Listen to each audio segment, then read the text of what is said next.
So we're back. It's Word on the Street. Tell us who you are, where you're from, what congregation, and then tell us your story. I'm Pastor John, and I am at Morning Star in Matthews.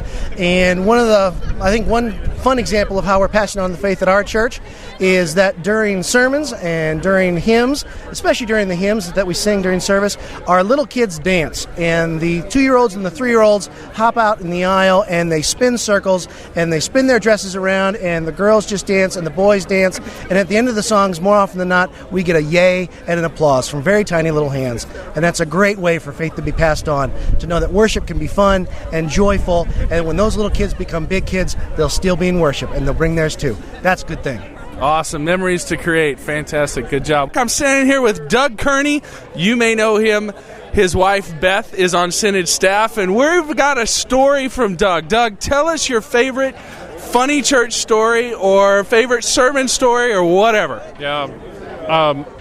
I basically learned how to do sermons when I was at seminary interning at a psychiatric institute. Nice. And it was a different sort of environment. I bet. And the first time I ever preached on the Jesus walking on the water, first of all, it's a small crowd. It's about 50 people, all from the institute, different halls. They come in, and most of them have an aide with them. And some of them just kind of wander quietly around the building while you're doing a sermon, so you have to kind of learn to stay focused. And then the most interesting thing was... It's hard for some. It is. Well, it's hard for me. And the most interesting was when I started talking about walking on the water, I began to understand that they were listening because one of them raised their hand, and I said, "Yes, do you have a question?" And he said, "Yeah, were there sharks in the water?" And I said, "No, I think this was fresh water, so I don't think there were sharks in the water." And he said, "Well, what about whales? I'm worried about Jesus getting swallowed by a whale." And I said, "Well, no, that's another story." And so I just had to learn how to kind of go with the flow. But it was a wonderful, delightful group of people, and they weren't shy about participating. Mary Louise, tell us where you're from and what congregation.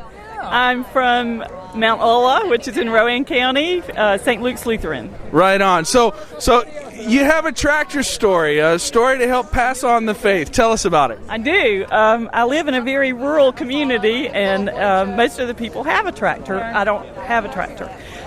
There's a story goes that a farmer was looking for a wife, and so he put an ad in the Farm Journal for a wife in her 30s who owned a tractor. Please send picture of the tractor. And so I decided, well, that's probably my big issue here. I'm in my mid-50s and I've never been married, but I've never owned a tractor. And everybody in the congregation just absolutely broke up over that one. Wow. So a way to kind of grease you in a little bit, get you set and ready. Huh? I was afraid there were going to be 3 or 4 tractors sitting on the front yard. So on Easter Sunday, your processional will be a tractor Sunday, right? All right. Well, hey, it's good to see you. Take care. We'll be back. Word on the Street. Thanks.